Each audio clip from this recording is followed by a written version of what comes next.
Hello everybody, Frankie here. Happy Monday in whatever way this Monday is finding you. I'm about to hop on my bike trainer, so I'm going to try and keep this brief, but I do want to talk about one of the platitudes that drives me up the wall, and it pervades wellness spaces, athlete spaces, mindset spaces, entrepreneurial spaces, and that is the platitude that we all have the same 24 hours in a day. We do not have the same 24 hours in a day. One of the populations that I served when I was working as an occupational therapist in Australia were children, 18 months to 18 years, with cerebral palsy or other complex genetic conditions. And of course, that means that I'm also working with their families and with schools and other groups that work with these kids. And if you're a parent with a severely disabled child, you may be getting up every couple of hours to feed them through their peg, their feeding peg.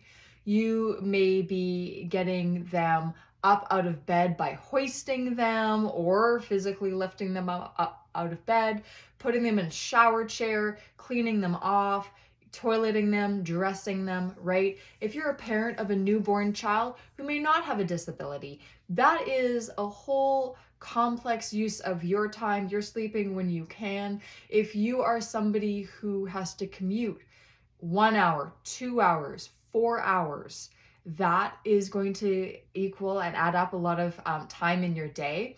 If you are somebody who has chronic pain, the rate at which you're able to accomplish things, the rate at which you're able to move, or having to take rest breaks, for example, that is going to affect the way that you can schedule your time. So we don't all have, there are endless examples, right? We don't all have the same amount of time. 24 hours is not 24 hours, is not 24 hours for all in an equal capacity for everybody. What is important, I think, what is more important, what I wish the platitude really was, is how are you going to use your time? There's nothing wrong with taking an audit of your day and saying, how have I been spending my time? And am I spending my time on the stuff that matters? That does not mean, look, I scroll way too much on social media, okay? I do find places to waste time. Or sometimes I end up lying on the floor, just enjoying breathing, lying on the floor and staring at the ceiling and letting myself think, letting myself go into creative spaces, right? Which is also, I guess, useful, right? But it doesn't look productive. And it's important that we have those spaces as well. It's important that not everything feels like it has to be actively productive, because that's not what our bodies are made for. Our bodies are made for balance. But it isn't the wrong thing to look at how you use your time and to ask, am I living my values? Am I illustrating what's important to me and how I'm using my time? Am I showing up for the people who matter to me in the way that I'm using my time? Or am I making myself unavailable, right?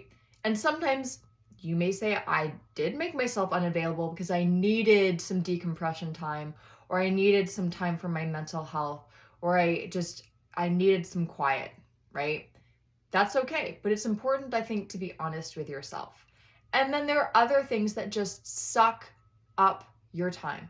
I had an issue with a banking issue, and I had to wait for them to call me back. And then I had to be put on hold.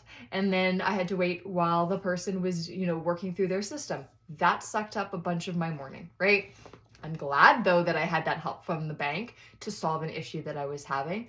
But there are just some things where we go, this may take forever, and I'm aware that this is going to feel very frustrating, right? It happens. It doesn't hurt to look at how you spend your time. But remember, not everybody's days are exactly the same. That also means that when you're looking at somebody else and you may be feeling a little bit of FOMO or a little bit of concern that you don't stack up, your day is not their day. When I look at professional athletes who don't have to work, who are basically able to make the priority of their time and energy use their training, the way that they're going to use their day is very different to the way that somebody who is balancing children and a crazy work schedule that might include shift work overnight or driving to different locations, right? Or being tagged in at last minute because somebody's sick, right? Their day is going to look different, and that's okay. So, how are you using your 24 hours? And don't get too obsessed with perfection. Don't get too rigid about it, because that is also a sign of something being out of balance or some kind of an avoidance. Are you taking care of yourself?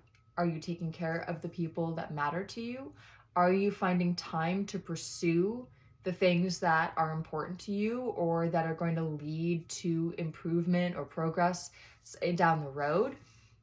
And not every day is going to look the same, or not every day is going to tick all of those boxes. There were things that I've had to put off for months at a time because there were other urgent things that kept landing in my lap, and that's okay. So it's important to be able to be adaptive and to find a way to be flexible within the container of what your priorities are. But remember, you don't have the same 24 hours as everybody else. What are you going to do with this one precious life that you've got? Take care of yourselves, take care of each other, and I'll see you all again soon. Bye.